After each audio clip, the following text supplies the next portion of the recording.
করেন নাই, ওনার ব্যক্তিগত জন্য করেন নাই। উনি একটি নিয়াত করেছেন আপনাদের সকলের কিছু খেদমত করবে, ইলম অর্জন করেছেন, ইলমের কিছু কাজ আপনাদের সম্মুখে এটা ছড়িয়ে ছিটিয়ে দিবে। সেই লক্ষ্যে মাদ্রাসাটা প্রতিষ্ঠা করেছেন। আপনাদের সকলের কাছে দোয়া চান, অর্থ করি যতটুকুই দিয়েছেন, যতটুকুই দিবেন, তার চেয়ে বেশি দরকার হলো আপনার ছোট্ট কোমলমতি সেই ছোট্ট শিশুটিকে দিয়ে ইলম অর্জন করার জন্য তার পিছনে সে মেহনত করে জান্নাতের পাথেয় হিসাবে একটি রাস্তা তৈরি করে নেবেন। ইনার ইলমের এই রাস্তাটা আপনাদের কাছ থেকে এইভাবে খুঁজতে চাই। আমি আপনাদের কাছে কাকুতির সাথে আকুতির সাথে আমি বলতে চাই যে আজকের এই মাহফিলের পক্ষ থেকে মাওলানা নুরুল ইসলাম ভাইকে আপনাদের ছোট্ট শিশু সন্তান, আগামী দিনের শিশু সন্তান, বর্তমানের ছোট্ট সন্তানরা যারা তলাবুল ইলমি ফারিদাতুন আলা কুল্লি মুসলিমের ধারক বাহক বানাতে নিয়ত করেছেন, তারা এই মাদ্রাসায় দিবেন। এই আকুতি রেখে আজকের মাহফিলের প্রধান আলোচক আল্লামা মুফতি হাসান জামিল সাহেব দামাত বরকাতুহুম, তিনি আমাদের সম্মুখে উপস্থিত। তিনাকে সামনে রেখে আমি আর বেশি কথা না বাড়িয়ে মাদ্রাসার আকাঙ্ক্ষাটুকু রেখে আজকের মতো এখানে আমার কথা শেষ করলাম। আসসালামু আলাইকুম ওয়া রাহমাতুল্লাহি ওয়া বারাকাতুহু। এই পর্যায়ে তাকরির পেশ করছেন, বয়ান পেশ করছেন আল্লামা হাসান জামিল সাহেব দামাত বরকাতুহুম। আমি হযরতকে তিনার মূল্যবান তাকরির পেশ করার জন্য সবিনয় অনুরোধ জানাচ্ছি। হ্যাঁ, ইনশাআল্লাহ।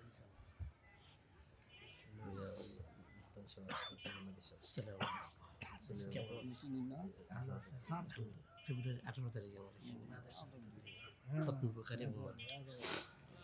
আসসালামু আলাইকুম ওয়া রাহমাতুল্লাহি ওয়া বারাকাতুহু।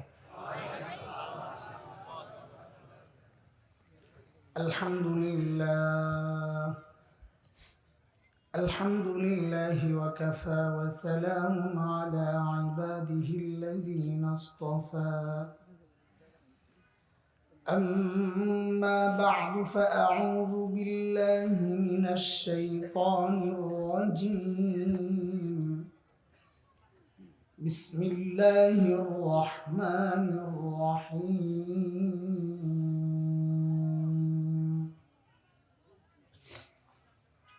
يا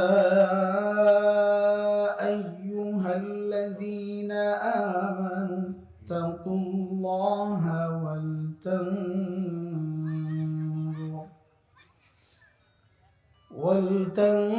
ولتنظر نفس ما قدمت لغد واتقوا الله إن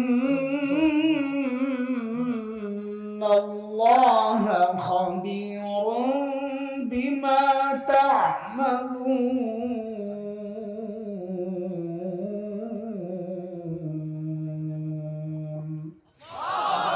آمنت بالله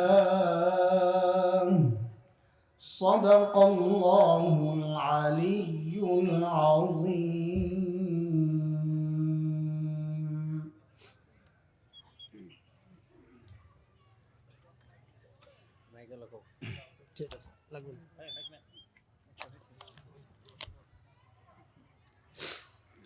দারুন নাজাত মহিলা মাদ্রাসা কর্তৃক আয়োজিত আজকের এই ওয়াজ মাহফিলের সম্মানিত সভাপতি, উপস্থিত হাজরাতুল উলামায়ে কেরাম, মুরব্বিয়ানে আযম, দূর দূরান্ত থেকে আগত ইসলাম প্রিয় সুধী সমাজ, প্রিয় ছাত্র ভাইয়েরা, যুবক বন্ধুরা, পর্দার আড়ালের মা ও বোন, আল্লাহ সুবহানাহু ওয়া তাআলার অশেষ মেহেরবানি, করুণা, দয়া, যে মহান মালিক লাখো কোটি মানুষ থেকে বাছাই করে দ্বীনি এই মজলিসে আমাকে আপনাকে একত্রিত করেছেন।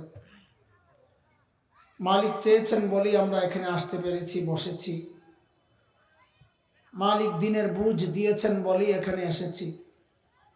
আর মালিক বলেন, দিন বুঝার জন্য আমি যার দিলটা খুলে দিই, যাকে দিনের বুঝ দিই, ওই বান্দা সারাক্ষণ আমার স্পেশাল নূরের আওতায় থাকে। দুর্ভাগ্য তার জন্যে যার দিল শক্ত, যাকে দিন বুঝানো যায় না।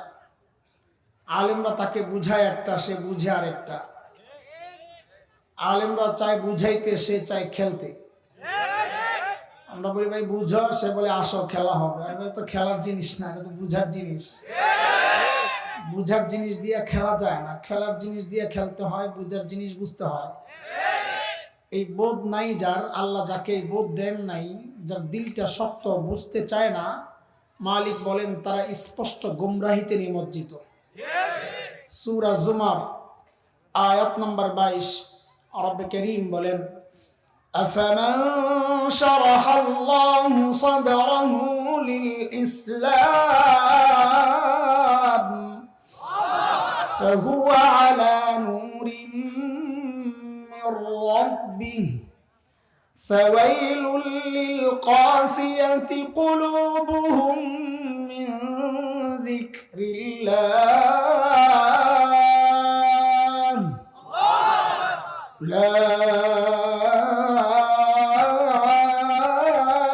উলাইকা ফি দালালিম মুবিন।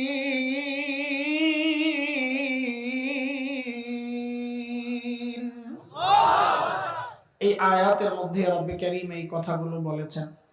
মুহতারাম হাজরিন, যে মহান মালিক এই নিয়ামতে আমাদেরকে ধন্য করলেন, ওই মালিকের শুকরিয়া আদায় করি, জবান খুলে প্রাণ খুলে কালিমাতুশ শুকর উচ্চারণ করি, আলহামদুলিল্লাহ। আমি সূরা আল হাশর আর ছোট্ট একটা আয়াত তিলাওয়াত করেছি। অনেক রাত পর্যন্ত আপনারা দ্বীনি কথা শুনেছেন, শেষ সময়ও বসেছেন, কতক্ষণ থাকবেন আল্লাহ মালুম। এই জন্য বেশি একটা রিস্ক নেই নেই, আমিও ছোট্ট একটা আয়াত তিলাওয়াত করেছি যেন তাড়াতাড়ি বিদায় দিতে পারি আপনাদেরকে। আয়াতটা একেবারেই ছোট। আল্লাহ তাআলা এই আয়াতে আমাকে আপনাকে বড় মায়া করে ডাক দিচ্ছেন, ইয়া আইয়ুহাল্লাযীনা আমানু। এই ডাকটা বড় মায়ার ডাক, কারণ কোরআনে আল্লাহ তাআলা ঈমানদারদেরকে দুই ভাবে ডেকেছেন। এক হচ্ছে ইয়া আইয়ুহান নাস, ও মানুষ, আর এক হচ্ছে ইয়া আইয়ুহাল্লাযীনা আমানু, ও ঈমানদারেরা।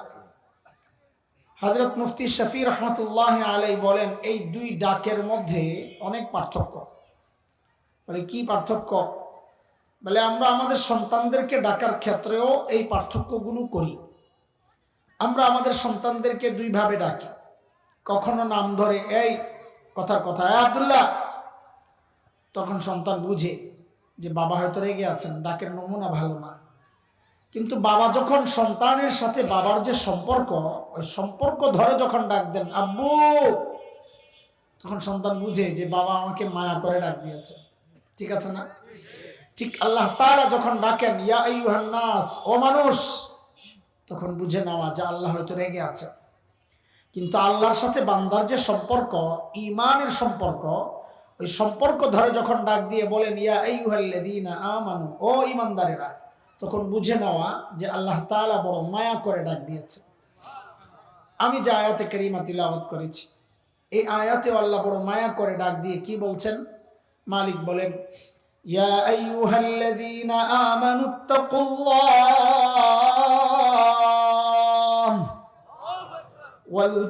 ওয়ালতানজুর নাফসুম মা কদ্দামাত লিগাদিন ওয়াত্তাকুল্লাহ।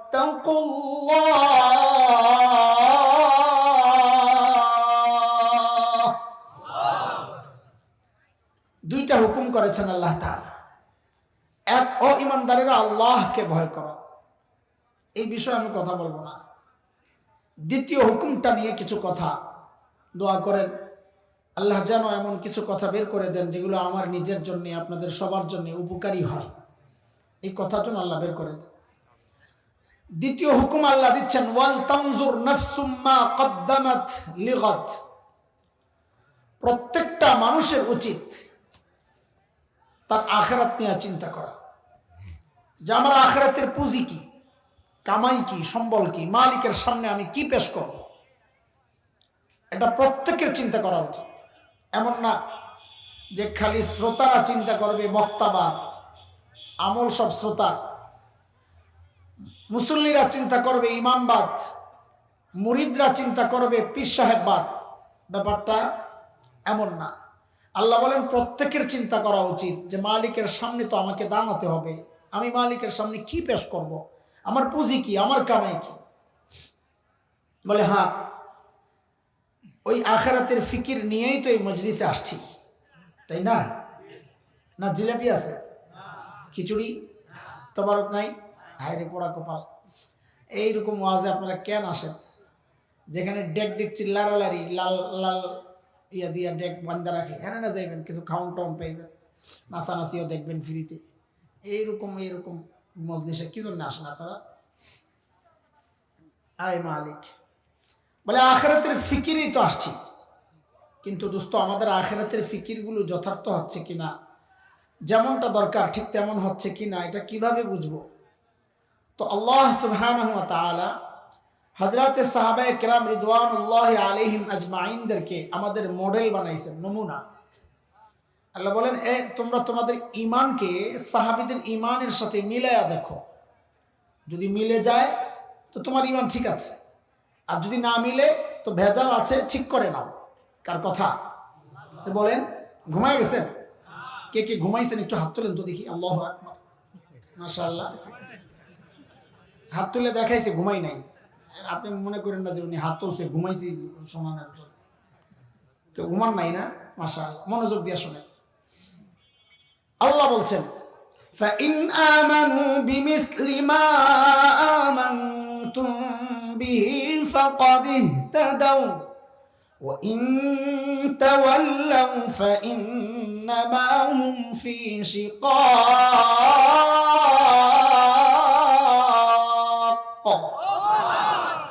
বলে সাহাবীদের সাথে মিলাও। বলে তুমি তোমার তাকওয়াকে সাহাবীদের তাকওয়ার সাথে মিলাও। বলে কেন মিলাবো? তো আল্লাহ যেন বলছেন কারণ সাহাবীদের তাকওয়ার পরীক্ষা আমি নিয়েছি, ওই পরীক্ষায় তারা পাস, তোমারটা যদি মিলে তো তুমিও পাস। কার কথা ভাই? আল্লাহ বলছেন উলাইকাল্লাযীনা ইমতাহানাল্লাহু কুলুবাহুম লিত্তাকওয়া লাহুম মাগফিরাতুন ওয়া আজরুন আযীম।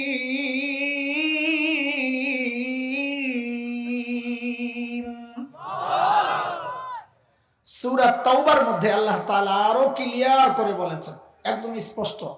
মালিক বলেন والسابقون الأولون من المهاجرين والأنصار والذين اتبعوهم بإحسان رضي الله عنهم ورضوا عنه وأعد لهم جنات تجري تحتها الأنهار خالدين فيها أبدا ذلك الفوز العظيم।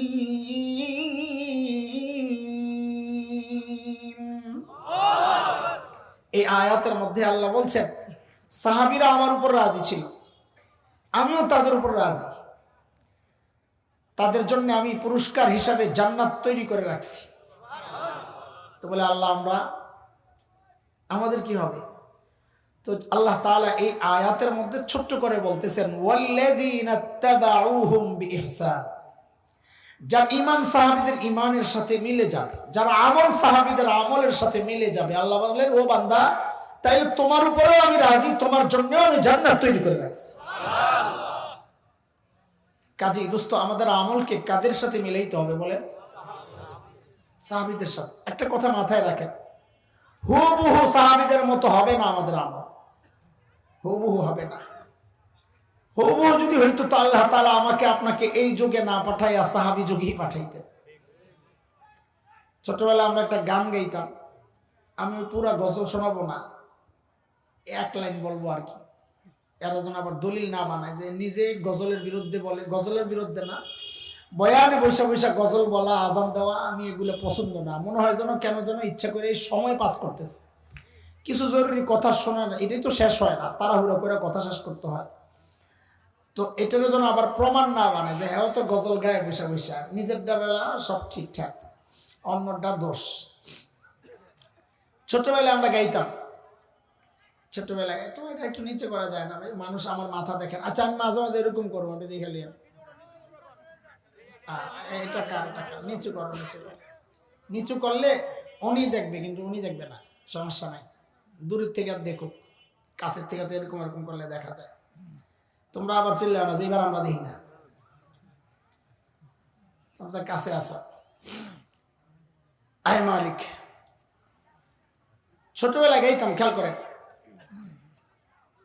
জন্ম যদি হতো মুদের রাসূল পাকের কালে, আহা রাসূল পাকের দেশে, বাস ফুল স্টপ। আর গাইতাম, আমাদের ওস্তাদরা আটকায় দিতেন, হ্যাঁ এটা কেমন গান গাও, হ্যাঁ কি সমস্যা? বলে জন্ম যদি হতো মুদের রাসূল পাকের কালে। বেকুফ কোথাকার, কোন কালে তোমার জন্ম হইলে তোমার জন্য ভালো? তুমি ভালো বুঝো না আল্লাহ ভালো বুঝো? যেই যুগে পাঠানো দরকার আল্লাহ তোমার ওই যুগেই পাঠাইছেন। সাহাবীর যুগে হইলে, নবীর যুগে হইলে তো তুমি আবু জাহেল হইতে পারতা, পরে তো আবার আফসোস করা লাগতো। যেই যুগে আসছো ওইটাই ঠিক আছে। তবে একটা খুশির খবর আছে, শুনবেন নি আপনারা? এনার্জি আসেনি আপনাদের? আয় আল্লাহ, আমি তাড়াতাড়ি করার চিন্তা করতেছিলাম। এখন 2 মাস আগে টমেটো খাইছেন কয় টাকা? 100 আচ্ছা 100 টাকাই ধরেন। এই টমেটোটা ফ্রেশ ছিল না ভেজাল? ভেজালটা খাইছেন 100 টাকা। আচ্ছা আপনাদের এই দিকের খবর আমার জানা নাই। আমাদের ঢাকার পরে কুমিল্লার ওই রাস্তায় দাউদকান্দির পর হাইওয়ের 2 পাশে বিশাল বিস্তৃত এলাকায় টমেটোর চাষ হয়, প্রচুর চাষ হয়। তো যখন ফুল সিজন থাকে, এই ফেব্রুয়ারির মাঝামাঝি থেকে শেষ দিকে ফুল সিজন, তখন আমরা যাওয়ার সময় দেখি রাস্তার 2 ধারে টমেটো স্তূপ দিয়ে রাখছে বেচার জন্য। তা আমরা তো শহরের মানুষ, গ্রামের এই ফ্রেশ জিনিস দেখলেই কিনতে মনে চায়।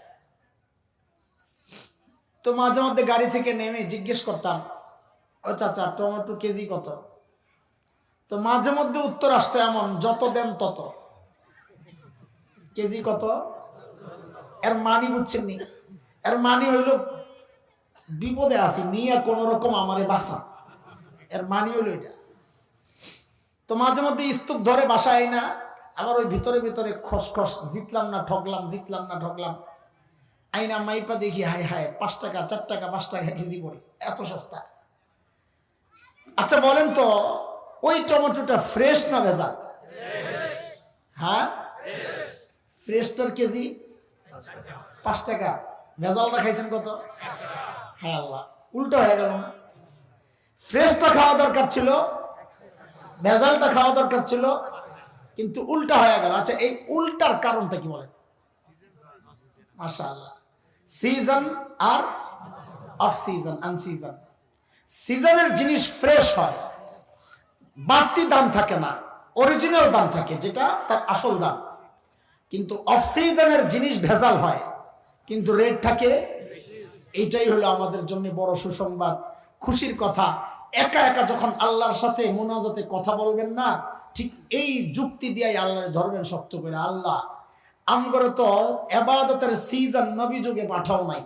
কত কি হইছে? পাঠাইছো তো অফ সিজনে। কত কি হইছে? আমগা আমল একটু ভেজাল হইবই, কিন্তু রেট বাড়ায় দেওয়া লাগবে। ঠিক আছে? অনেকে মনে মনে চিন্তা করে কি একটা আন্দাজি মেরা দিল। আরে ভাই, আমি আন্দাজি কথা বলার লোক না, চেষ্টা করি। এটা হাদিসে ইঙ্গিত আছে, হাদিসে এই কথার ইঙ্গিত আছে। আলহামদুলিল্লাহ বলে। আল্লাহর নবী মুহাম্মদুর রাসূলুল্লাহ সাল্লাল্লাহু আলাইহি ওয়াসাল্লাম বলেছেন, মান তামাসসাকা বিসুন্নতি ইনদা ফাসাদি উম্মতি ফালাহু আজরু, বলেন না ফালাহু, শাবাশ। কে বলল রে শহীদ? মাশাআল্লাহ, দেখছেন পাবলিক আছে, কোথায় যাইবেন? মুফতি আব্দুল মালিক সব সহ মুহাদ্দিসরা বলেছেন। আমি ডাইরেক্ট যদি হাদিসটা শুদ্ধ করে বলি তো এই যে একজন সারা বাকিরা মনে করবে হাদিসটা ভুল পড়লো নি আবার হুজুরে। আমাদের মুহাদ্দিসদের তাহকিক হচ্ছে, ওলামায়ে কেরাম শুনেন, এটা তো আম হয়ে গেছে, এই জন্য বলা দরকার। মুহাদ্দিসদের তাহকিক হচ্ছে মিআ সহ হাদিসটা দুর্বল, আর মিআ ছাড়া হাদিসটা পুরা ঠিক আছে। তো এই জন্য শুদ্ধ করে এবার বলি, আমার ভুল বুঝবেন না। নবী আলাইহিস সালাম বলেন, মান তামাসসাকা বিসুন্নতি ইনদা ফাসাদি উম্মতি ফালাহু আজরু শাহীদ। আল্লাহর নবী বলেন, যে ব্যক্তি আখিরি জামানায়, ফিতনার জামানায়, ফাসাদের জামানায় সুন্নতকে আঁকড়ে ধরে, আল্লাহ তাআলা তার আমলনামায় শাহাদাতের মর্যাদা লিখে দেন। আরে ভাই একটু বুঝা বুঝা সুবহানাল্লাহ বলেন। এই কথা কি নবী সাহাবীদেরকে বলেছেন? এই আমার সাহাবীরা, তোরা সুন্নত আঁকড়ে ধর, আল্লাহ শাহাদাতের মর্যাদা দিবেন, এটা বলেছেন? নবী বলেছেন কখন কখন? ইনদা ফাসাদি উম্মতি, অফ সিজনে। সোজা তরজমা করলাম, কি কি কি অফ সিজনে। যে ব্যক্তি অফ সিজনে ফাসাদের জামানায় সুন্নতকে আঁকড়ে ধরবে, নবী বলেন আল্লাহ তাআলা তার সুন্নতের রেট বাড়ায়া দিবে।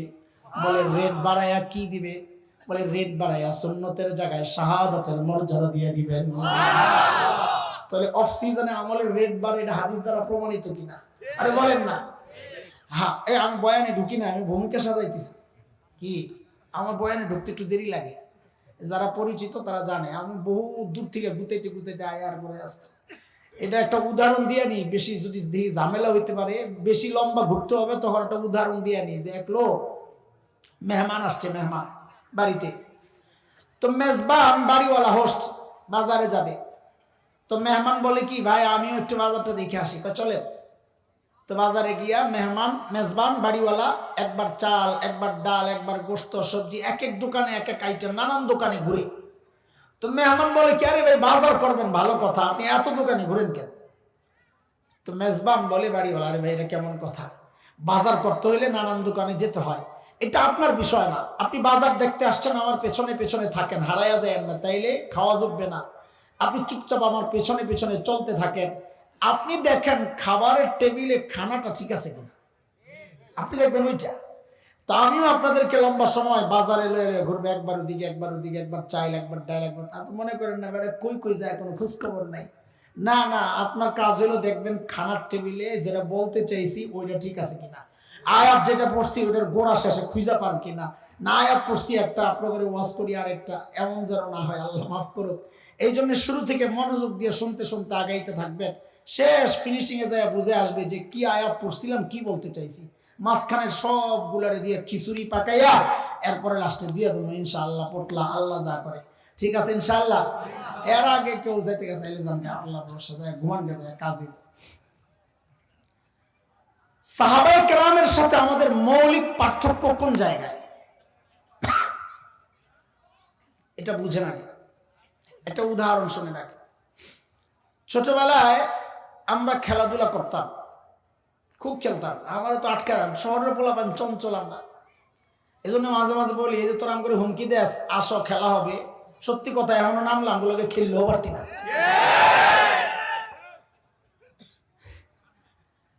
আসলে পারতো না। তো খুব খেলতাম, কিন্তু ওই যে আবার ক্লাসে বরাবর 1 নাম্বার। আমি আলহামদুলিল্লাহ খুব মেধাবী ছিলাম ছোটবেলায়, ওস্তাদরা খুব মায়া করতেন, কিন্তু খেলতাম চঞ্চল, সারা জীবন ক্লাসে ফার্স্ট হয়েছি। তো খেলছি, পড়াশোনা করছি। এখনকার বাচ্চারাও খেলে, পড়াশোনাও করে। তা আমার সাথে এদের সাথে, আমার ছেলের সাথে আমার পার্থক্যটা কোন জায়গায়? অনেক খুঁজে পাইছি পার্থক্য। সেটা হইল আমরা পড়াশোনার ফাঁকে ফাঁকে খেলতাম, আর এখনকার বাচ্চারা চায় খেলাধুলার ফাঁকে ফাঁকে পড়তে। ঠিক আছে নি কথা? ঠিক সাহাবায়ে কেরামের সাথেও আমাদের পার্থক্যটা মূল এই জায়গায়, এটা হলো মূল। সাহাবায়ে কেরাম দুনিয়ার কাজ করেছেন, কৃষি কাজ করেছেন, বকরি চড়িয়েছেন, ব্যবসা করেছেন, আখিরাতের কাজও করেছেন। আমরা যারা নিজেদেরকে দিনদার ভাবি, আমরা দুনিয়ার কাজও করি, আখিরাতের কাজও করি। পার্থক্য কোন জায়গায়? সাহাবায়ে কেরাম আখিরাতের কাজ করতেন, ফাঁকে ফাঁকে দুনিয়ার কাজ করতেন, আর আমরা দুনিয়ার কাজ করি, ফাঁকে ফাঁকে আখিরাতের কাজ করি। আল্লাহ বলেন বান্দারে এই যে গ্যাপটা, এটারে যত কমাইতে পারো চেষ্টা কর। কেন? দুনিয়ার জিন্দেগিতে সাহাবায়ে কেরামের যত কাছাকাছি আসতে পারবো, হাসরেও সাহাবীদের তত কাছাকাছি থাকতে পারবো ইনশাআল্লাহ। এই জন্য দোস্ত আমাদের মূল কথা হচ্ছে, আল্লাহ বলেছেন আখিরাতের প্রস্তুতি নেওয়ার জন্য, আখিরাতের ফিকির করার জন্য।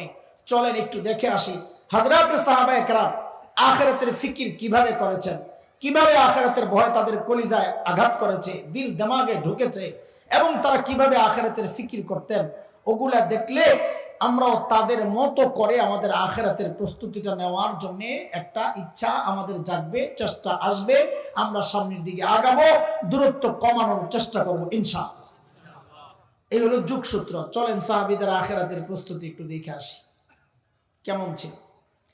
হযরত আবু বকর সিদ্দিক রাদিয়াল্লাহু আনহু যখন খলিফা, তো ওনার রাষ্ট্র পরিচালনার একটা সিস্টেম ছিল, দরবারে বিধবা অসহায় নারীদের লিস্ট থাকতো। স্বেচ্ছায় যদি কেউ খিদমত করতে চায় ওই লিস্টের ঠিকানা ধরে চলে যেত, কারণ এটা অনেক সওয়াবের কাজ। নবী আলাইহিস সালাম বলেছেন, যারা ইয়েতিম আর বিধবার দায়িত্ব নেবে ওই ব্যক্তি আর আমি জান্নাতে পাশাপাশি থাকব, অনেক সওয়াব। দুর্ভাগ্যের কথা হচ্ছে এই সমাজের মানুষ অন্য বিধবা বুড়ি অসহায়ের দায়িত্ব নিবে থাক দূরের কথা, পোড়া কপাল নিজের বিধবা মায়েরই তো খবর লাগে। একদিন হযরত ওমর ফারুক রাদিয়াল্লাহু তাআলা আনহু আসছেন। ওমর কত বড় মানুষ, আসছেন কেন? ওই একটা নাম নিয়া বুড়ির বাড়িতে যাবে, খেদমত করবে, বুড়ির খেদমত করবে। ওমরের মতো মানুষ, ওই যে আখিরাতের চিন্তা ঢুকছে মাথায়। এসে হযরত ওমর দেখেন যে সব নাম বোধ, একটা নাম নিচে খালি, এটার সাথে টিক চিহ্ন দেওয়া নাই। হযরত ওমর ওই নামের ঠিকানা ধরে চলে গেছেন পরদিন সকালে ফজরের নামাজের পরপর বুড়ির বাড়িতে। কখন বলেন? কথাটা জিজ্ঞেস করতেছি কেন? একটা জরুরি কথা বলবো, একটা পিপাসা তৈরি করতেছি, জিজ্ঞেস করে। এটা কোরআনের সিস্টেম। আল্লাহ করিয়া সম্পর্কে নবীকে জানাবেন, তো কি বলতেছেন? আল করিয়া মাল করিয়া ওয়ামা আদরাকা মাল কারিয়া।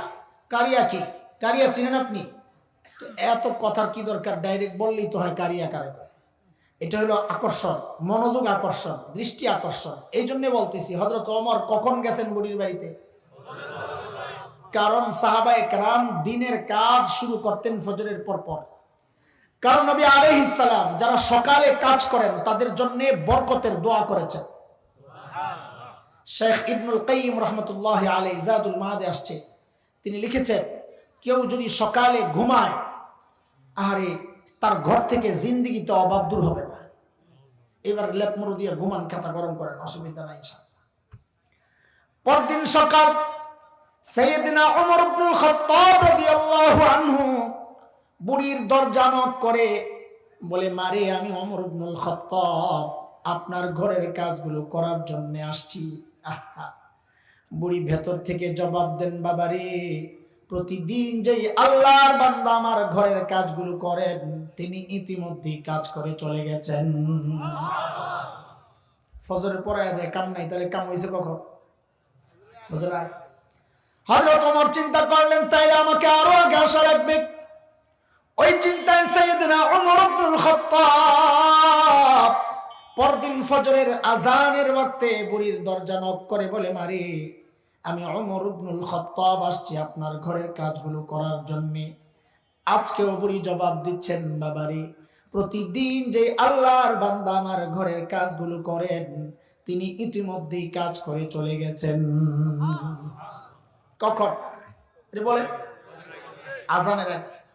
হযরত ওমর চিন্তা করলেন, তাইলে আমাকে আরো আগে আসা লাগবে। ওই চিন্তায় সাইয়েদনা ওমর ইবনুল খাত্তাব পরদিন তাহাজ্জুদের ওয়াক্ত বুড়ির দরজা নক করে বলে, মারে আমি ওমর ইবনুল খাত্তাব 3 দিন থেকে ঘুরতেছি রে মা, আপনার ঘরের কাজগুলো করার জন্য আমি হাজির। হযরত ওমরকে অবাক করে বুড়ি জবাব দিচ্ছেন, বাবারে প্রতিদিন যে আল্লাহর বান্দা আমার ঘরের কাজগুলো করেন ইতিমধ্যেই কাজ করে চলে গেছেন। ও ভাই কখন? বলেন বলেন বলেন। তাহাজ্জুদের ওয়াক্ত চিনেন আপনারা? কখন বলেন তো? ফজরের আগে। 3টা হিসাব না, 3টা আগেও হইতে পারে। এটা তো একটা হিসাব হইলো ফকিহদের কথা, ওই মুফতি সাহেবরা যারা আছে জানেন। সূর্য ডুবার পর থেকে সূর্য ওঠা পর্যন্ত গোটা টাইমটাকে 3টা ভাগ করবেন। ডুবা থেকে ওঠা গোটা টাইমকে কয় ভাগ করবেন? দুই ভাগ বাদ দিয়া তৃতীয় ভাগটা যখন শুরু হবে ওইটাই সাহারির ওয়াক্ত, ওইটাই তাহাজ্জুদের ওয়াক্ত মাত্র শুরু হইব। এটা তো মাসআলা, ওইটা মাসআলা বলতে আমি বসি না, আমি মুফতি সাহেব না। আমি যেটা বলতে চাচ্ছি সেটা হলো আমার কাছে তাহাজ্জুদের ওয়াক্তের একটা ডিজিটাল ব্যাখ্যা আছে, শুনবেন নি আপনারা?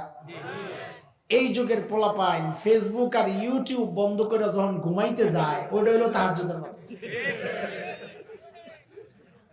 ঠিক আছে নি? বেহায়ার আবার হাসে, শরম লাগে না গাদা। এতে করে সবচেয়ে বিপদে আছে রাতে যারা চুরি করতো, ওই বেচারা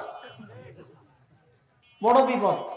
যেই ঘরেই যায় একটু ফাঁক দিয়া দেখে ঘুমাইছিনি ঘরওয়ালারা, তো দেখে কেউ না কেউ আসমানের দিকে মোনাজাত দিয়ে শুয়ে দিচ্ছে। আল্লাহ, গজব কেন আসবে না? হযরত ওমর তো এইবার টনক নড়ছে, কিরে এত রাতে কে কাজ করে? যাকে আমার কাজের দরকার নাই, আগে বুজুর্গ বাইর করা লাগবে। কে আল্লাহর বান্দা এত বড় বুজুর্গ গোপনে গোপনে এমনি কাজ করে? এই চিন্তায় হযরত ওমর পরদিন ইশার নামাজের পর বুড়ির দরজার সামনে একটা ঝোপের আড়ালে চুপচাপ বসে আছেন। দেখবেন এত রাতে কে কাজ করার জন্য আসে। হযরত ওমর লক্ষ্য করলেন গভীর রাত, এক আল্লাহর বান্দা পা টিপে টিপে চোরের মতো বুড়ির বাড়ির দিকে আগাচ্ছে। হযরত ওমরও রেডি, আসেন আজকা। যেই না কাছে আসছে দাঁড়াইছে, হয় মানতা কে? বাপরে, হযরত ওমরের যে আওয়াজ, রাত গভীর, মানুষটাও একা। আমার এরকম কোন সিচুয়েশনের মুখে আমি যদি পড়তাম, হঠাৎ কেউ দাঁড়া বল দায়িত্ব সামনে কাপড় সব নষ্ট করে ফেলে। হযরত ওমরের ওই আওয়াজে ওই ব্যক্তি ভয় পাবেন থাক দূরের কথা, উল্টা হযরত ওমর যাকে দেখছেন দেখে নিজেই চমকায় গেছেন। আরে কি অবস্থা দেখেন, আর কেউ না, খলিফাতুল মুসলিমিন আবু বকর সিদ্দিক রাদিয়াল্লাহু তাআলা। আবু বকর, আপনি এটা কি? আপনি কে আসছেন? পায়ের দিকে তাকায় দেখে জুতা নাই পায়ে। আবু বকর, আপনার পায়ে জুতা নাই কে? আবু বকরকে ওমর বড় মহব্বত করতেন, ধরছে জিত মতো, জুতা নাই কেন? ইসলামী শাসন ব্যবস্থার সৌন্দর্য দেখেন। হযরত আবু বকর খলিফাতুল মুসলিমিন, রাষ্ট্রপ্রধান, জবাব দিচ্ছেন ওমর। জুতা পরলে আওয়াজ হয়, যদি মানুষের ঘুম ভেঙে যায়, রাষ্ট্রপ্রধান জনগণের ঘুম নষ্ট হবে, সেজন্য রাতে জুতা খুলে খালি পায়ে হাঁটে। অথচ কোন দুনিয়ায় বাস করতেছি, ঘুম তো দূরের কথা, জানেরই তো নিরাপত্তা নেই। আরে তোমার ওই ঠিকারও নিরাপত্তা নাই। কতজনে তোমার পাহারা দেয়, কে রে ঠিক করলো দিই তোরে পরে সাইজ করো, মোল্লা যায় লোক ঠিক আসতে করে নিচের দিকে চাই। আমরা তো গেছি রে ভাই, আমগো শেষ। আমগো কবে দূরে লিয়ে নেমাই মামলা হামলা খাইয়াটে সব প্যাকেট হয়ে গেছি। এখন এত প্যাকেট করলে কথা বন্ধ নাই। এই মৌমাছি রে ধরলে বোম বোম বন্ধ হয় না, বরং হাতে কামড় লাগবে না, তাড়াতাড়ি ছাড়। আঙ্গুল বোম বোম বন্ধ করতে পারবি না, বরং আঙ্গুলে শুল ঢুকাইয়া দেওয়া রাখতে পারবে। এর থেকে বাঁচতে হইলে আঙ্গুলে ছেড়ে দে। কথা কইতেছি দুইটা, আর কিছু তো কই না, দুটো কথাই তো কই। লাঠি নাই, কিচ্ছু নাই, অস্ত্র নাই, ক্ষমতায়ও যাইতে চাই না, তো করে নামাইতেও চাই না, কাউরে উঠাইতেও চাই না। আঙ্গুলে ডরায় লাভ নাই। আমরা ঈমান কবুল করেছি, একটাই কথা, ঈমান হামলার শিকার হবে। মানচিত্রে বিশ্বাস করি, স্বাধীনতায় বিশ্বাস করি, একটাই কথা, স্বাধীনতায় হামলা হবে। কোনো কেউ চক্রান্ত করবে মানচিত্র খুবলে খাওয়ার, বসে থাকার লোকটা আমরা শাইখুল হিন্দের রুহানি সন্তান। দেশ রক্ষায়, ঈমান রক্ষায় যদি জীবনটা দিয়ে দিতে হয়, শোন শোন শোন, ঈমান যেহেতু কবুল করেছি, এটাই আমার চেতনা। এই শরীর থেকে এই মাথাকে বিচ্ছিন্ন করা যাবে, এই সিনা থেকে ঈমানকে বিচ্ছিন্ন করা যাবে না। ঈমানকে বিচ্ছিন্ন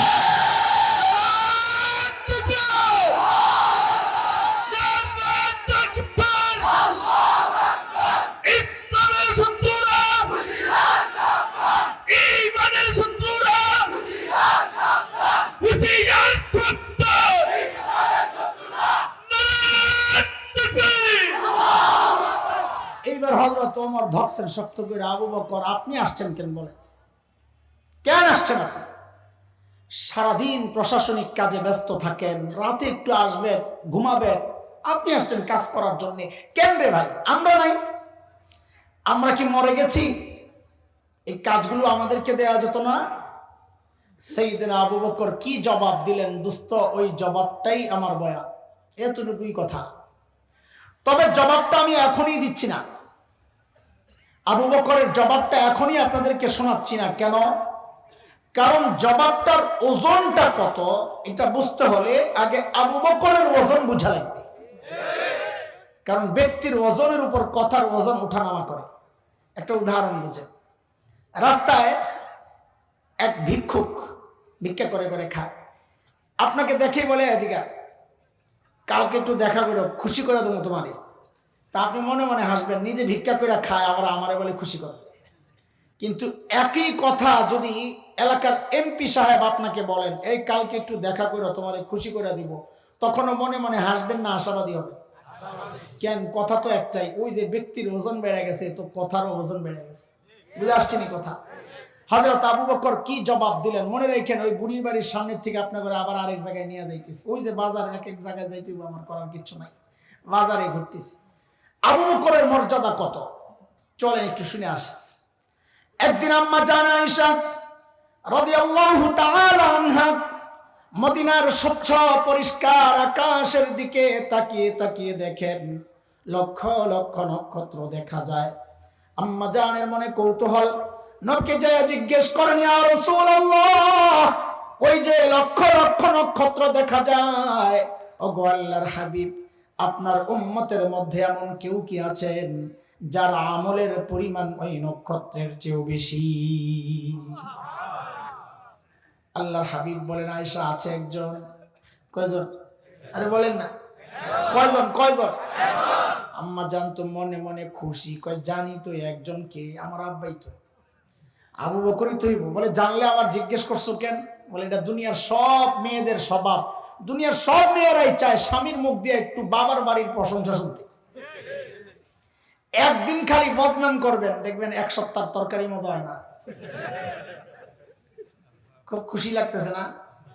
ভাবতেছেন যে আমরা তো কিছু কইবার পারি না, হুজুরে দিয়া সাইজ করতেছি বউরে। হ্যাঁ, আরে বোকা, সাইজ তোমারে করা হয়েছে, তুমি টের পাও নাই। কোন দিক দিয়ে সাইজ হয়েছে টের পাও নাই, এটাও তো বুঝো না। আরে তার মা বাবার প্রশংসা করলে তার খুশি লাগে, বদনাম করলে কষ্ট লাগে। সন্তান হিসাবে এটাই তো হওয়ার কথা। পোড়া কপাল তো তুমি। এই বউ যখন তোমার মা বাবার বদনাম তোমার কানে ঢুকায়, তোমার কষ্ট লাগে না, বরং বউয়ের কথায় যায় মা বাবার সাথে খারাপ আচরণ করো। সাইজ নিজে হয়ে আবার আসো না। আল্লাহর হাবিব বললেন, আয়েশা আছে একজন। আম্মা জান তো অপেক্ষা বাবার নাম বলবেন। নবী বলেন, আয়েশা, আমার যে উম্মতের আমল ওই নক্ষত্রের চেয়েও বেশি। আয়েশা, তার নাম হচ্ছে ওমর ইবনুল খাত্তাব। হাই হাই হাই, আম্মা জানের অবস্থাটা কি এবার বলেন? হ্যাঁ, একদম মনটা একেবারে ভেঙে গেছে। কি করলো নবী, আমার বাপের নাম বলে নাই, এটা তো এক কষ্ট। বলছেন বলছেন আবার কার নাম? সতীনের বাপের নাম। বাপ রে বাপ! হযরত ওমর সতীনের বাপ না, হযরত হাফসা রাদিয়াল্লাহু, আম্মা জান হাফসা রাদিয়াল্লাহু তাআলা আনহার বাবা। তো এমনি তো কষ্ট, বাপের নাম বলে নাই, আবার বলছেন কার নাম? সতীনের বাপের নাম। একেবারে মন চুপসে গেছে। নবী আলাইহিস সালাম তো চেহারা দেখে বুঝছেন যে আম্মা জানের ভিতরে গন্ডগোল চলতেছে। এই মন খারাপ কেন? মন তো ভিতরে, আপনি বুঝলেন কেমনি? ওই তো চেহারায় প্রকাশ পাইছে। ইংরেজিতে বলে নাকি face is the index of mind, নাকি কোন আপনারা? ভিতরের যা আছে চেহারায় প্রকাশ পায়। আম্মা জান নবীর চেহারা দেখেই তো বুঝছেন ভিতরে গন্ডগোল চলতেছে। আল্লাহর হাবিব সান্ত্বনা দিচ্ছেন, এই আয়েশা, তুমি ভেবেছিলে তোমার বাবার নাম বলবো, তাই না? আরে আয়েশা শোনো, তোমার বাবার হিসাবটা আবু বকরের হিসাবটাই তো আলাদা। আমার গোটা উম্মতের আমল যদি এক পাল্লায় করা হয়, আর একা তোমার বাবা আবু বকরের আমল যদি আরেক পাল্লায় করা হয়, তো তোমার বাবা আবু বকরের আমলের পাল্লা ভারী হয়ে যাবে। আবু বকরের মর্যাদা। একদিন আচ্ছা হযরত ওমর আসছেন, এসে বলেন কি, দোস্ত আপনার সাথে একটা লেনদেন করতে চাই, লেনদেন। তো ওমর বলেন, দোস্ত কি লেনদেন করবেন আপনি? ওই দোস্ত, আমার সারা জিন্দেগি যত আমল করছি সব আমল আপনাকে দিয়ে দিতে চাই। কে বলছেন? কাকে বলছেন? আবু বকর বলছেন ভারী চিন্তায়, কিরে ওমর এত ভালো মানুষ, সারা জিন্দেগি উনি আমার সাথে আমল নিয়ে করলো প্রতিযোগিতা, আর এখন বলে সব আমল আমারে দিয়ে দিবে। না রে, এখানে কোনো গুমরাস গাপলা আছে কিছু। সাইয়েদনা আবু বকর মানুষ সরল সোজা, কিন্তু ব্যাকল্প না। বুঝে আসছে না কথা? এই আবু বকরের ওয়ারিসরা ওলামা একরাম বসা, পাবলিক বহুত আছে যারা মনে করে আলেমরা দুনিয়ার ব্যাককল, দুনিয়ার কিচ্ছু বুঝে না। আরে এমন পাবলিকের কথাও শুনছি, হুজুরের বাচ্চা হয়েছে, শুনি না অবাক হয়ে গেছে। ইন্না লিল্লাহি ওয়া ইন্না ইলাইহি রাজিউন। হুজুরের বাচ্চা হয়েছে, লা হাওলা, দুনিয়ার কারে বিশ্বাস করে? এইরকম মনে করে বহু পাবলিক আলেম করে। এরা দোস্ত মাথায় রাখো, যার সিনায় কোরআনের ইলম, যার সিনায় হাদিসের ইলম, সে সরল সোজা, কিন্তু কিনা যে ব্যাককল মনে করে সে ডাবল ব্যাককল।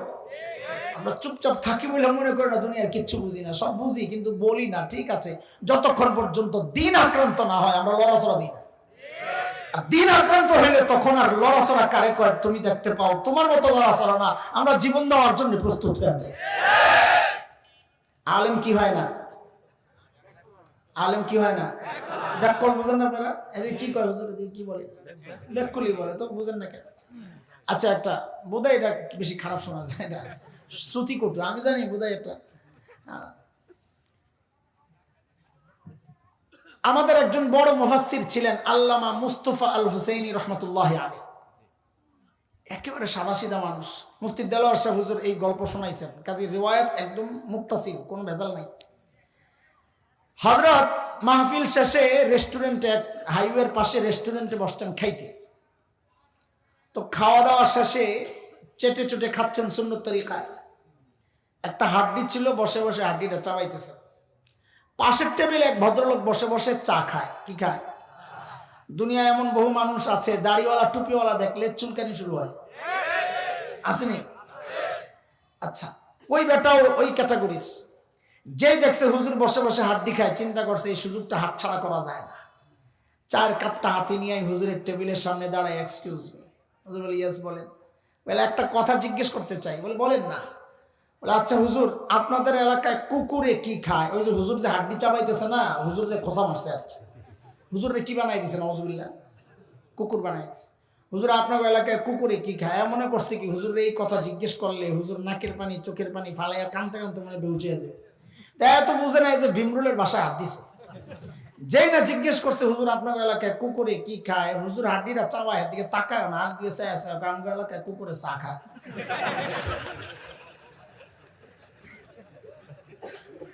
আরে মৌলবি কি হয় না? কথা বলো না, তোমার কষ্ট লাগতেছে, আমরা বুঝি।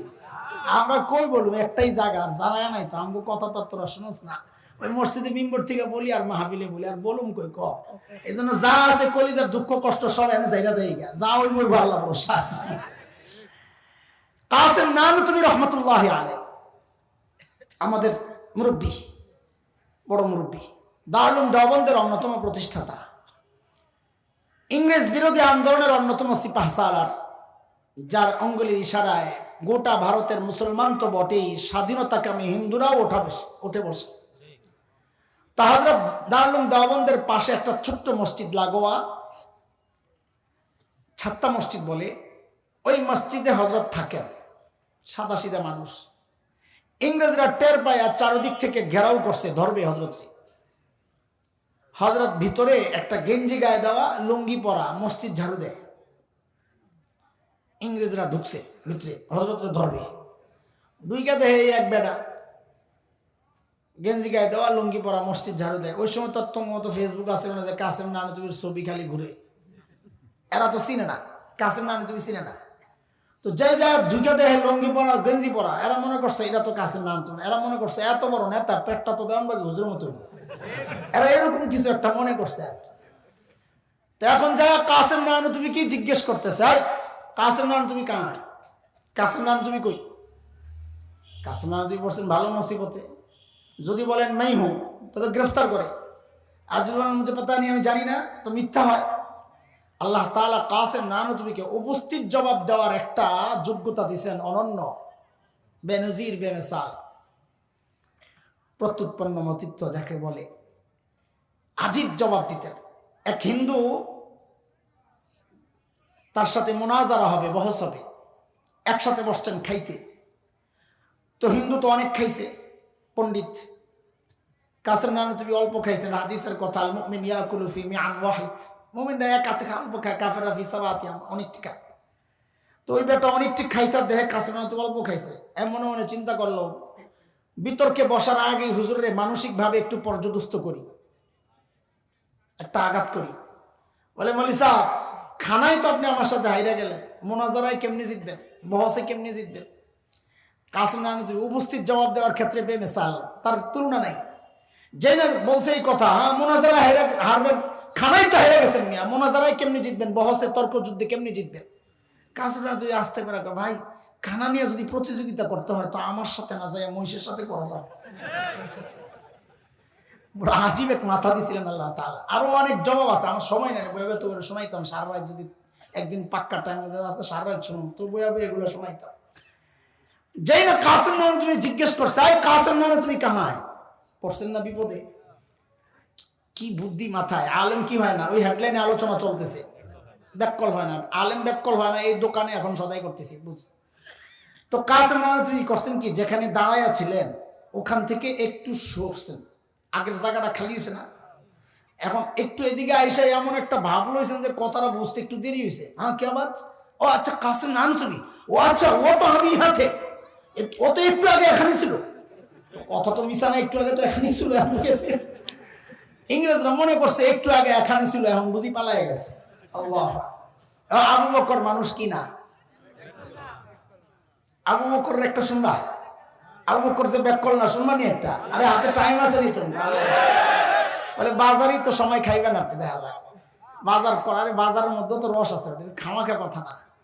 সূরা লাহাব যখন নাজিল হয়েছে, তো এর মধ্যে তো আবু লাহাবের বউ উম্মে জামিল বিনতে হারব ইবনে উমাইয়া এর কথাও আসছে, তোরাও সাইজ করাবো।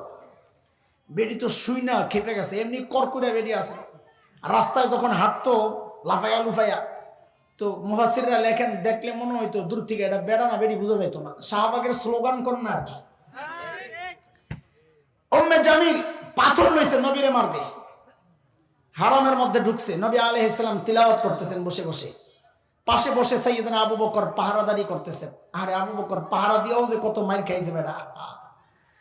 আবু বকর দেখেন উম্মে জামিল আসতেছে পাথর হাতে, নবীর কানে কানে বলতেছেন, ইয়া রাসূলুল্লাহ, উম্মে জামিলের হাবভাব বেশি ভালো না, হাতে পাথর। নবী আলাইহিস সালাম বলেন, আবু বকর আপনি চিন্তা করেন না, এরে আসতে দেন, আসতে দেন, এ আমারে দেখবি না, উম্মে জামিল আমারে দেখবি না। কারণ কি? ও আল্লাহ আগেই জানাইয়া দিয়েছেন, সূরা বনি ইসরাইল আয়াত 45, মালিক জানাইয়া দিয়েছেন, فَإِذَا قَرَأْتَ الْقُرْآنَ جَعَلْنَا بَيْنَكَ وَبَيْنَ الَّذِينَ لَا يُؤْمِنُونَ بِالْآخِرَةِ حِجَابًا مَسْتُورًا। নবী আপনি যখন তিলাওয়াত করবেন তো আপনার আর বেঈমানদের মাঝখানে আমি নিরাপত্তা পর্দা দিয়ে দিব, এরা আপনাকে দেখবে না। ঠিকই উম্মে জামিল পাথর লইয়া এরকম এরকম খোঁজে, আবু বকর তো বুঝছে আরে উম্মে জামিল তো খুঁজে পায় না। এখন উম্মে জামিল না পেয়ে কয় মোল্লা, তখন তার মোল্লা কয় নাই, ওই কথাটারে আমি বর্তমান শব্দ দিয়া তাফসীর করলাম আর কি, আরে মোল্লা তোর দোস্ত কই? এখন আবু বকর যদি বলে জানি না লা আদ্রি তো মিথ্যা হয়, আর যদি বলে এই যে আমার দোস্ত, তো আবু বকর বলবে এই যে, উম্মে জামিল বলবে কই যে, কারণ হ্যাঁ তো দেয় না, লাগবে না গন্ডগোল, পরে আবু বকর মাইর খেবো বেচারা। তা আবু বকর বড় চালাক, ওটা বুঝাইতেছি কি আবু বকর কি না। যে না উম্মে জামিল জিজ্ঞেস করছে তোমার দোস্ত কই, আবু বকর তো দোস্ত কই, তা আবু বকর বলে আস্তে করে খুঁজে দেখো, এমন ভাবে বলছে যে আমি জানি না, তুমি খুঁজে দেখো, কিন্তু আমি জানি না এটা আর বলে না, বলে কি উম্মে জামিল মনে করছে আবু বকর জানে না। হিজরতের সময় আখেরি কথা, নবী আর আবু বকর যাচ্ছেন মদিনার দিকে, কাফেররা খবর ছড়াইয়া দিছে ধরতে পারলে 100 পুরস্কার, বহুদূর পর্যন্ত খবর চলে গেছে, বহুদূরে এক কাফেলার হাতে ধরা পড়ছে নবী আর আবু বকর, সামনে আবু বকর পেছনে নবী, কিন্তু এরা নবীকেও চেনে না, আবু বকরকেও চেনে না, শুধু জানে মক্কার দিক থেকে দুইজন আসতেছে, এদেরকে ধরলেই 100 পুরস্কার। আবু বকর সামনে তো ধৈরাই, আবু বকরকে ধৈরাই জিজ্ঞেস করতেছে মাম্মা তোমার সাথে এই লোককে। এখন আবু বকর যদি বলেন লা আরিফ আমি চিনি না, তো সিদ্দিক কাটা যায়, মিথ্যাবাদী হয়। আর যদি বলেন হ্যাঁ নবী উনি আমার নবী, তো নবুয়ত শেষ হয়, ধৈরা মেরে ফেলে। আবু বকর কি চালাক, আল্লাহু আকবার, আস্তে করে বলে দিলেন আযার রাজুল ইয়াহদিনি, এই মানুষটা আমারে রাস্তা দেখায়। তো এরা মনে করছে পাহাড়ি রাস্তা মনে হয় এবারে চিনে না, এবারে পেছন থেকে গাইড করে, গাইডার রাস্তা দেখায়। কিন্তু আবু বকর তো চিন্তা করছেন আরেকটা, হাযার রাজুল ইয়াহদিনি ইলাল জান্নাহ, লোকটা আমারে জান্নাতের রাস্তা দেখায়। আয় আবু বকর বড় চালাক। সাইয়েদনা ওমর ইবনুল খাত্তাব যে প্রস্তাব নিয়ে আসছেন, আবু বকর আমার সারা জিন্দেগির আমল আমি আপনাকে দিতে চাই। সাইয়েদনা আবু বকর মানুষ তো কি না, আস্তে করে জানতে চাইলেন, ওমর সারা জিন্দেগির আমল দিবেন তো ঠিক আছে, কিন্তু আমার কি দেওয়া লাগবে আগে ওইটা কম। ওমর বলেন, আবু বকর আপনি ঘাবড়াবেন না, বেশি কিছু চাই না। বলে কমটা কি, এটা কোন আগে? বলে আবু বকর ওই যে সাউর গুহায় নবীর সাথে হিজরতের সময় যে 3 দিন লুকায়া ছিলেন, আবু বকর ওই 3 দিন আমাকে দিয়ে দিবেন, আমি আমার সারা জিন্দেগির আমল আপনাকে দিয়ে দিব। কয়দিন? কোন গুহায়? সাউর গুহা। হেরা গুহায় তো ওহি পাইছে, ওই যে লুকাইছেন 3 দিন। কোন গুহা? সাউর। হ্যাঁ, সুর করেন না, এটা ভুল উচ্চারণ করেন। সাউর গুহা 3 দিন লুকাইছেন। বলে ওই 3 দিনের আমল আমারে দিয়ে দেন, আমি আমার সারা জিন্দেগির আমল আপনারে দিয়ে দিই। আরে অবাক করা কথা, সাইয়েদনা ওমর কি বুঝলেন গোমর, যে ওই 3 দিনের দাম আমার সারা জিন্দেগির আমলের চেয়ে বেশি? একটা গোমর তো আছে নাকি? ওই গোমরটা একটু বাইর করা দরকার না? শুনবেন না আপনারা? চলেন যাই সাউর গুহায়, চলেন, নাহলে গোমর বাইরিব না। আচ্ছা গুহার ভেতরে পরে ঢুকেন, আগে গুহার মুখটারে একটু বন্ধ করে আসে। আচ্ছা বলেন তো, আপনাকে ওয়াজের পরীক্ষার আজকে আপনারা কত ওয়াজ শোনেন, যে ওয়াজ মুখস্থ রাখেন না, খালি হইনা বাইজান গা। বলেন তো ওই গুহার মুখের মধ্যে কে কে বাসা বানাইছিল? মাশাআল্লাহ, মাকড়সার কবুতর। মাশাআল্লাহ, ওয়াজ মুখস্থ আছে। এই যে দারুন নাজাত মহিলা মাদ্রাসা, মোহতামিম সাহেব কইও আপনি নি, মোহতামিম সাহেব হুজুরের পক্ষ থেকে আজকে সঠিক উত্তরদাতাকে পুরস্কার দেওয়া হবে, দিবেন না? দিব ইনশাআল্লাহ। মাশাআল্লাহ। বলেন তো কবুতরের ডিম পারছে কয়টা? একটাও পারে নাই। ইন্নালিল্লাহ। তো কবুতর জাত তো ভালো না, তোর কথা ঠিক না, তোর উত্তর ঠিক হয় নাই। আর কেউ আসেনি? একটাও পারে না, বাসা ছিল না, কি কয় না কোন কথা। তো এইবার ওয়াজ কি করে, এতদিন মিথ্যা কথা কইছে। 2টা বাসছে, কেউ কব 3টা, কেউ ডরে কয় না, কোনটা বলে কোন বিপদে হবে, তার পুরস্কার লাগবে না, শরম পাওয়ার দরকার নাই।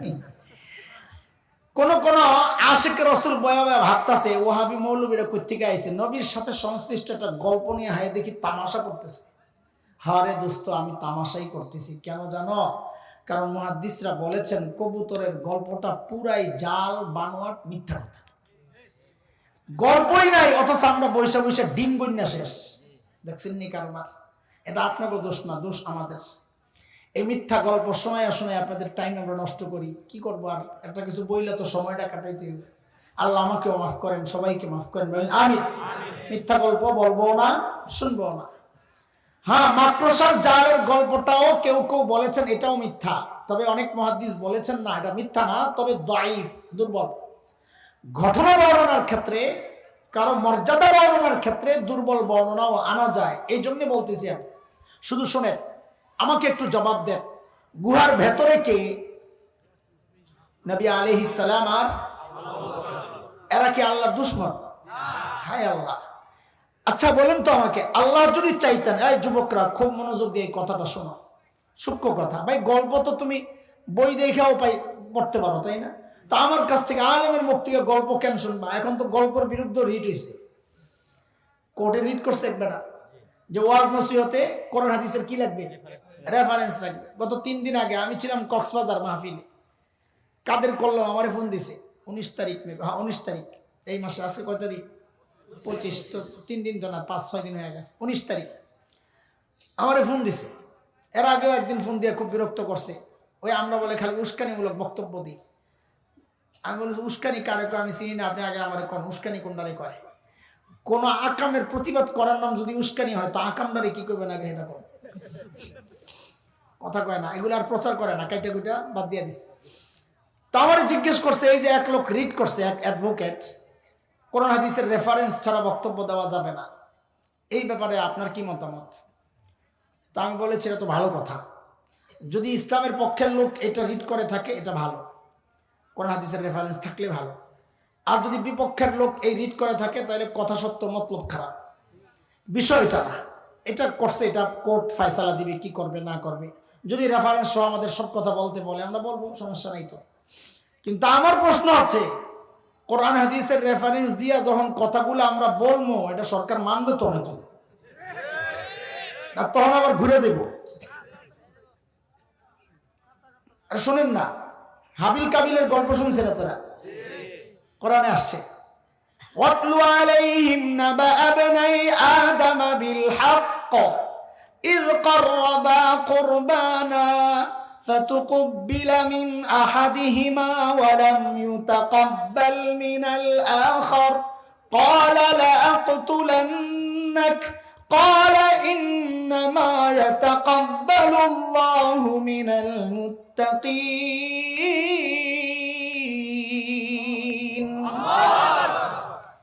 হাবিল কাবিলের গন্ডগোল দুই ভাইয়ের।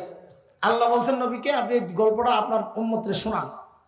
দুই ভাইয়ের গন্ডগোল বিয়া নিয়া। বিয়া, কাবিলের বোন বিয়া করার কথা হাবিলের।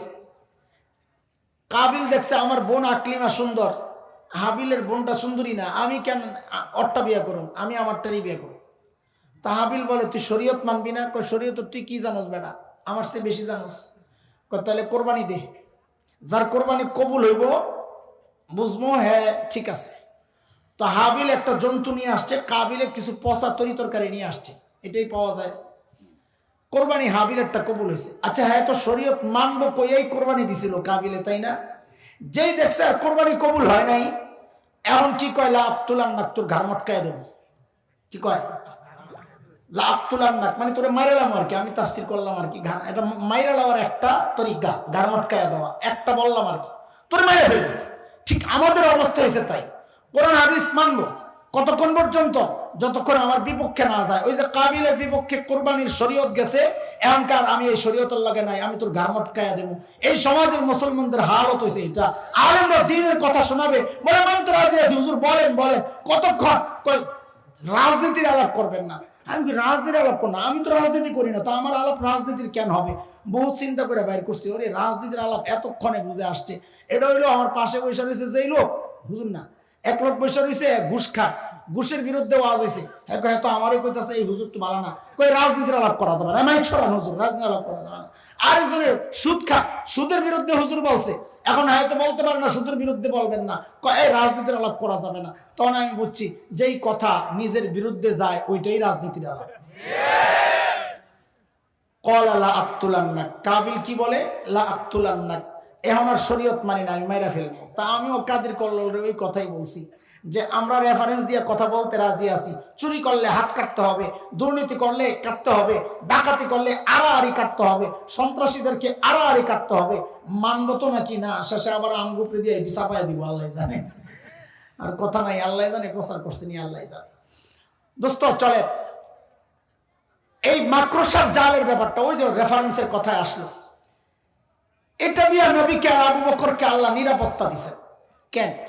আল্লাহ যদি চাইতেন, এই খুব মনোযোগ, আল্লাহ যদি চাইতেন গুহার মুখটাকে পাথর দিয়ে প্যাকেট কইরা গুহার ভেতরটাকে জান্নাতের টুকরা বানায় দিতে পারতেন কি পারতেন না? তা আল্লাহ করেছেন না? করে আল্লাহ মাকড়সার জাল দিয়ে নিরাপত্তা দিলেন। কেন? মাকড়সার জাল অনেক শক্তিশালী। তো এই দুর্বল ঘর কত দুর্বল? সূরা আনকাবুতে কি আসছে? আল্লাহ কি বলেন?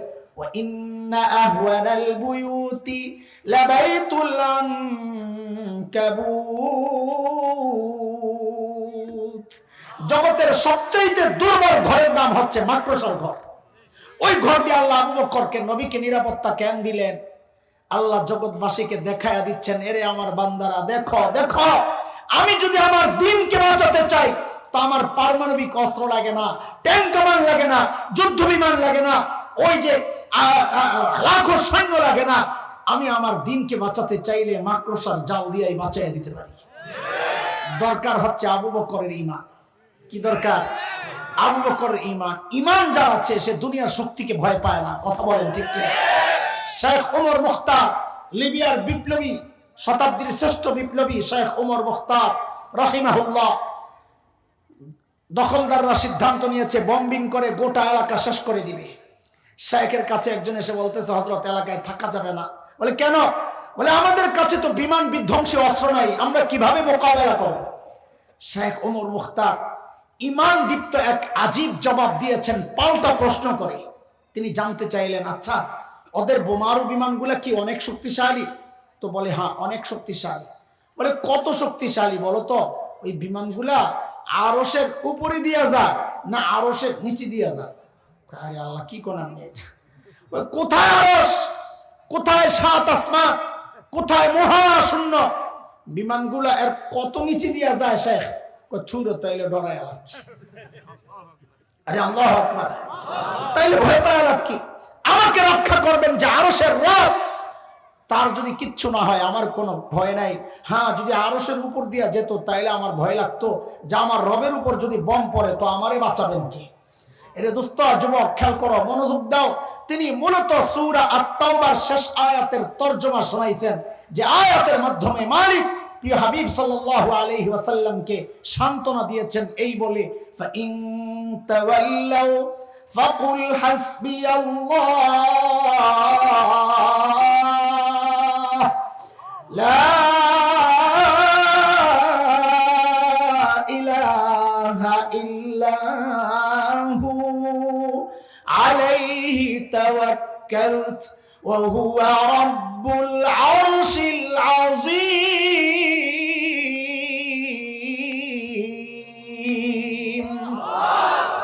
নবী আপনি বলে দেন, দুনিয়ার মানুষ কেউ যদি আমার পক্ষে না থাকো, সহযোগিতা না করো, আমার কোনো পরোয়া নাই। কেন? হাসবি আল্লাহ, আমার জন্য আমার আল্লাহ যথেষ্ট, তিনি ছাড়া কোনো মাবুদ নাই, আমার ভরসা তার উপর।